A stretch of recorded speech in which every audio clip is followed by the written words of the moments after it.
सपना आता है रात में लोगों को, टीचर लोग को, कि के पाठक जी का सुबह में क्या आएगा। अच्छा। और ये जो डर है, भय है, एक माहौल उन्होंने बना दिया है। शनिवार को छुट्टी जो था हाफ डे का, आपने फुल डे कर दिया। छुट्टी के दिन आप पहले वो घोषणा करते कि हम ट्रेनिंग कराएंगे, आप वापस लिए। हिंदू मुसलमान में आपने बांट रहे हैं। इनके जो नाकामी के कारण बहुत से ऐसे बच्चे जो बीएड वाले भी थे, उनका भी इन लोगों ने रिजल्ट डिक्लेयर कर दिया और उसको ज्वाइन करा लिया। हाई कोर्ट अब उसको रोक लगा दिया। तो 1 to 5 में जो बीएड के बच्चे, बीएड वाले जो ज्वाइन कर गए थे बीपीएससी के गड़बड़ी से, आज उनको फिर झेलना पड़ रहा है, उनको निकाल दिया गया। बीपीएससी ने गड़बड़ी किया। गड़बड़ी ये क्या कि आप जब नोटिफिकेशन निकाले, नोटिस निकाले, उस समय ये क्लियर नहीं किए। आप क्लियर कब करते हैं? एग्जाम होने के बाद, रिजल्ट के टाइम।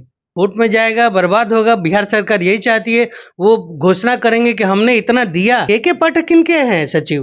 किसने वहां बैठा है? और जो के पाठक का फरमान आप बोलते हैं, क्या मंत्री का साइन नहीं होता उस पर? बिना मंत्री के साइन क्या कैसे के पाठक नहीं दे सकते? सोची समझी जो नीति है माननीय मुख्यमंत्री जी का है, वो ऐसे डिपार्टमेंट में जहां आरजेडी के हो मंत्री, वहां पे अपने जो इनके इस टाइप के आईएएस हैं उनको आगे कर देते हैं। नहीं, मुख्यमंत्री जी को ख्याल है बिहार का, के पाठक जी आपके इतने सक्षम व्यक्ति हैं, तो उनको जो दारू वाला का था डिपार्टमेंट, वहां से क्यों हटाए? नमस्कार, बहुत स्वागत है आपका लाइव बिहार में। मैं आपके साथ रूपम। देखिए, बीपीएससी शिक्षकों के लिए अब दूसरे चरण का एग्जाम ले रही है। हालांकि पहले चरण का एग्जाम हुआ, कई बहाली हुई और उसमें बहुत सारे लोग उसमें नियुक्ति पत्र भी लिए, लेकिन अब है कि भाई रिजाइन देकर जा रहे हैं। मामला क्या है? इधर एग्जाम चल रहा है, उधर जो नव नियुक्त जो शिक्षक हुए थे वो रिजाइन दे रहे हैं। आखिर क्या मामला है, आज हम जानने के लिए आए हैं। आज हमारे साथ आरएलजेडी के प्रवक्ता हेमंत जी हमारे साथ जुड़े हुए हैं, क्योंकि हेमंत जी लगातार इस पे काम कर रहे हैं, अपडेट रहते हैं, पहले भी हमें जानकारी दिए थे। हेमंत जी, आज एग्जाम चल रहा है, बीपीएससी एग्जाम ले रही है शिक्षकों का, और इधर देखा जा रहा है कि भाई मामला कोर्ट में जा रहा है। बहुत सारे जो टीचर हैं जो हैं वो रिजाइन देकर जा रहे हैं। सरकार कह रही है हम नौकरी दे रहे हैं, गिनवा रही है उंगलियों पर कि भाई हम इतने इतने नौकरी दिए हैं, हर साल देंगे, लेकिन ये हो क्या रहा है? क्या भविष्य है उन लोगों का? जैसा कि रूपम जी हम लोग पहले भी बात कर चुके हैं कि जो 1,22,000 का इन्होंने रिजल्ट डिक्लेयर किया था कि ये जो मेरे उत्तीर्ण हैं हमारे विद्यार्थी, और जिनको उन्होंने ज्वाइनिंग लेटर का बात किया था कि गांधी मैदान में हम सबको ज्वाइनिंग लेटर दिए थे, तभी हम लोगों ने डिस्कस किया था कि जितने लोग को इन लोग बता रहे हैं 1,22,000 में बहुत से ऐसे हैं जो आएंगे ही नहीं। कुछ पुराने टीचर हैं। नतीजा क्या हुआ? 40,000 लोग 30 नवंबर तक जिनको वेरिफिकेशन कराना था आए ही नहीं, तो पहले ही वे कट गए। करीब 25-30,000 जो वैसे हैं जो पहले से टीचर थे वो ज्वाइन किए। ये सब होने के बाद जब ज्वाइन हो गया, लोग जाने लगे सेंटर पे, उसके बाद क्या हुआ कि माननीय जो यहाँ के हमारे सचिव हैं के पाठक जी, उनका डेली फरमान ऐसा आने लगा कि जो लोग बाहर के थे, बिहार वाले को तो मजबूरी है और कोई जॉब है नहीं, उनको किसी तरह जॉब मिला। बाहर वाले क्या हुए कि छोड़कर जाने लगे। अभी 2-3 दिन का आंकड़ा बता रहे हैं। समस्तीपुर में 30 छोड़े थे, मुजफ्फरपुर में 20 था, बेगूसराय में 9 थे, और आज आया है सीतामढ़ी के एरिया में भी लोग छोड़ रहे हैं। तो ये जो रवैया है सरकार का, वजह क्या है भाई कि सब छोड़ रहे हैं? देखिए, सपना आता है रात में लोगों को, टीचर लोग को, कि के पाठक जी का सुबह में क्या आएगा। अच्छा। और ये जो डर है, भय है, एक माहौल उन्होंने बना दिया है कि सुबह सुबह आ जाता है कि आज आपको ये करना है। अब बताइए, बच्चों का पढ़ाई लिखाई का आप करिए ना ध्यान, कोई दिक्कत नहीं है, लेकिन टीचर को फैसिलिटी नहीं दे रहे हैं आप तो लगी फरमान निकाल रहे हैं। टीचर क्या परिवार नहीं है उनका? रोबोट तो है नहीं, आखिर वो भी है, उनको भी परिवार चलाना है। आप उनको 9 से 5 की अच्छी बात है, नहीं, शनिवार को छुट्टी जो था हाफ डे का, आपने फुल डे कर दिया। छुट्टी के दिन आप पहले वो घोषणा करते कि हम ट्रेनिंग कराएंगे, आप वापस लिए। हिंदू मुसलमान में आपने बांट रहे हैं, हिंदू का पर्व कट कर रहे हैं, मुसलमान का पर्व में छुट्टी बढ़ा रहे हैं। तो ये जो हो रहा है और बाद में फिर वापस ले रहे हैं, तो इसके कारण वो परेशानी झेल रहे हैं। बाहर के जो लोग आ रहे हैं, सुदूर एरिया में उनको दे रहे हैं, जहाँ ना क्लासरूम है ना बाथरूम है, तो वो लोग क्या मजबूरी में छोड़कर जा रहे हैं। मामला कोर्ट तक भी पहुंचा है। कोर्ट का मामला अलग है। कोर्ट में ये है कि इन्होंने जो डिक्लेयर किया था कि बीएड और डीएलएड वाले 1 to 5 वाला में, तो डीएलएड वाले को ही लेना था। सुप्रीम कोर्ट का आदेश आ गया तो इन लोगों ने रिजल्ट डिक्लेयर नहीं किया बीएड के स्टूडेंट को जो अप्लाई कर चुके थे।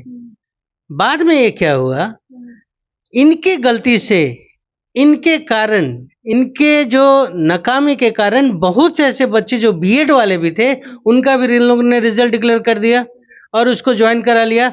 हाई कोर्ट अब उसको रोक लगा दिया। तो 1 to 5 में जो बीएड के बच्चे, बीएड वाले जो ज्वाइन कर गए थे बीपीएससी के गड़बड़ी से, आज उनको फिर झेलना पड़ रहा, उनको निकाल दिया गया। ये भी अच्छे खासे आंकड़े हैं। बहुत है, करीब 20-30 हजार वैसे स्टूडेंट हैं। अब सरकार जो 1,22,000 का बता रही थी कि हमने दिया है नौकरी, अब वहां जाके देखिए 30-40 हजार से ज्यादा होंगे नहीं, अभी फिर 1,20,000 निकाले हैं। तो ये तो मजाक बना के रखे हुए हैं। 1,20,000 फिर निकाले, उनका एग्जाम चल रहा है। अब एग्जाम जो चल रहा है 2-3 दिन का जो चलेगा वो तो ये तो मजाक बना के रखे हुए हैं। स्टूडेंट परेशान है, मेहनत करके कैसे भी करके अगर वो जॉब पा भी ले रहे हैं तो वहाँ कुछ ना कुछ इस तरह का आ रहा है। पहले लोग टीचर का जॉब एक रिस्पेक्ट समझते थे खुद को, आज वो क्या समझ रहे हैं खुद को एकदम। ये भी सुनने में आ रहा है कि जो डीएलडी और बीएड का जो मामला हुआ था 1 से 5 तक के, वो सारे टीचर तो मतलब 20 से 22 हजार तो हटा ही दिए गए हैं, तो वो अब अलग जा रहे हैं। फिर वो कोर्ट का दरवाजा ऊपर की ओर वो जाएंगे। तो मामला क्या लग रहा है कि उस समय का जितना भी जो ज्वाइन किए हैं वो सभी का मामला फिर अधर में लटक जाएगा। नहीं, देखिए यहाँ क्या हुआ था कि एक, जैसे आपको एक एग्जांपल बता रहे हैं, जूनियर इंजीनियर और असिस्टेंट इंजीनियर, तो एग्जाम होता था बीएड, उसमें होते थे डिप्लोमा और डिग्री का। कोर्ट का आदेश आया कि जो डिग्री वाले हैं जूनियर इंजीनियर में अप्लाई नहीं करेंगे। क्या होता था कि जूनियर इंजीनियर में भी डिग्री वाले अप्लाई करते थे पहले, चूंकि उनका क्वालिफिकेशन हाई था, सभी जॉब बोले जाते थे। तभी वहीं से हुआ था कि जो डिप्लोमा वाले हैं जूनियर इंजीनियर में केवल वही रहेंगे, बी वाले जो हैं वो फिर आपको असिस्टेंट इंजीनियर अप्लाई करेंगे। एक मिनट, वही चीज यहाँ पे लाया गया कि 1 to 5 के जो स्टूडेंट हैं, बीएड जो है वो हायर डिग्री हो जाता है, डीएलएड जो होता है डिप्लोमा है, तो 1 to 5 के लिए डिप्लोमा रखा गया। ये दोनों के लिए अच्छा है, ये है तो अच्छा चीज, लेकिन बीपीएससी ने गड़बड़ी किया। गड़बड़ी ये क्या कि आप जब नोटिफिकेशन निकाले, नोटिस निकाले, उस समय ये क्लियर नहीं किए। आप क्लियर कब करते हैं? एग्जाम होने के बाद, रिजल्ट के टाइम। तो रिजल्ट में भी तो दे दिया जाता है, बीएड वाले का रिजल्ट दे दिया गया 1 से 5 तक में, जबकि उसमें नहीं देना था। तो ये बिहार सरकार की गलती गिनाइएगा तो शुरू से लास्ट तक बिहार सरकार ही गलत है। आगन फागन में वो काम करते हैं। आप एक देख लीजिए, आपको एक एग्जांपल और बतला रहे हैं। अभी पहले आपको याद होगा कि आप सेंटअप टेस्ट देते थे पहले, मैट्रिक और इंटर के पहले, पास होते थे तभी आपका फॉर्म भराता था फाइनल एग्जाम के लिए। अब क्या कर रहे हैं, पहले आप फॉर्म भरा ले रहे हैं, बाद में सेंटर टेस्ट ले रहे हैं और फिर उसको फाइनल एग्जाम ले रहे हैं। मतलब ही नहीं बनता सेंटर टेस्ट का, फिर लड़के पास करे फेल करे कोई मतलब ही नहीं है। खिलवाड़ बना के रखे हुए हैं बच्चों लोग का। आप देखिए कि 15 दिन में आप इतने जो रिजल्ट है 15 दिन में आप कैसे डिक्लेयर कर दे रहे हैं? क्या कॉन्सेप्ट है? आप सोचिए ना, मैनुअली आप कर पाएंगे क्या? हाँ, तो क्या लग रहा है सर, अब वो तो मतलब मामला तो अधर में लटक जाएगा ना, क्योंकि अब तो मामला फिर से कोर्ट में जाएगी। एकदम कोर्ट में जाएगा, बर्बाद होगा। बिहार सरकार यही चाहती है, वो घोषणा करेंगे कि हमने इतना दिया, हम चाहते थे, हमने दिया, तो अब कोर्ट में लटक गया। क्या लग रहा है, मतलब उंगली पे गिना रहे हैं कि हम इतना वोट दिए, इतना नौकरी दिए, इतना नौकरी दिए, लेकिन पहले से ही ये जो पूरा था वो स्क्रिप्ट तैयार किया गया था कि भाई ऐसे ऐसे करना है और उसके बाद फिर मामला पूरा फंसा के रख देना है। आप तो जानते, के पाठक का नाम आप ले रहे हैं, आप तो जानते ही हैं, ये जो डायलॉग होता है कि हम तो चाहते ही थे, अब लोग नहीं करने दिया। के पाठक किनके हैं सचिव? किसने वहां बैठा है? और जो के पाठक का फरमान आप बोलते हैं, क्या मंत्री का साइन नहीं होता उस पर? बिना मंत्री के साइन का कैसे के पाठक नहीं दे सकते?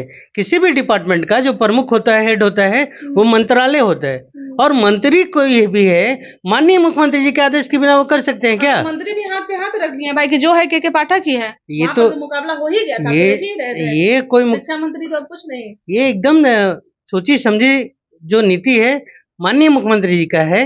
वो ऐसे डिपार्टमेंट में जहां आरजेडी के हो मंत्री, वहां पे अपने जो इनके इस टाइप के आईएएस हैं उनको आगे कर देते अच्छा, हैं। एक बात बताइए कि अब जो नए वाले जो एग्जाम दे रहे हैं उनका भी रिजल्ट होगा, तो क्या लग रहा है सारा कुछ साफ सुथरा इनका नौकरी हो जाएगा या फिर इनका भी कुछ?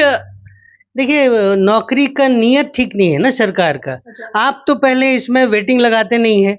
अगर मान लीजिए आपके बच्चे नहीं ज्वाइन किए, हमने पहले भी डिस्कस किया था कि बहुत से ऐसे लड़के होंगे जो अप्लाई कर दिया लेकिन इस बीच उनका रिजल्ट आ गया दूसरी जगह से, वो ज्वाइन कर लिए।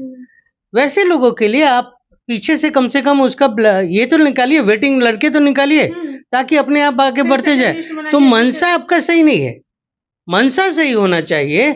और ये अगर इतना ही मुख्यमंत्री जी को ख्याल है बिहार का, के पाठक जी आपके इतने सक्षम व्यक्ति हैं, तो उनको जो दारू वाला का था डिपार्टमेंट वहां से क्यों हटाए? अच्छा, आप वहीं डाल दीजिए ना।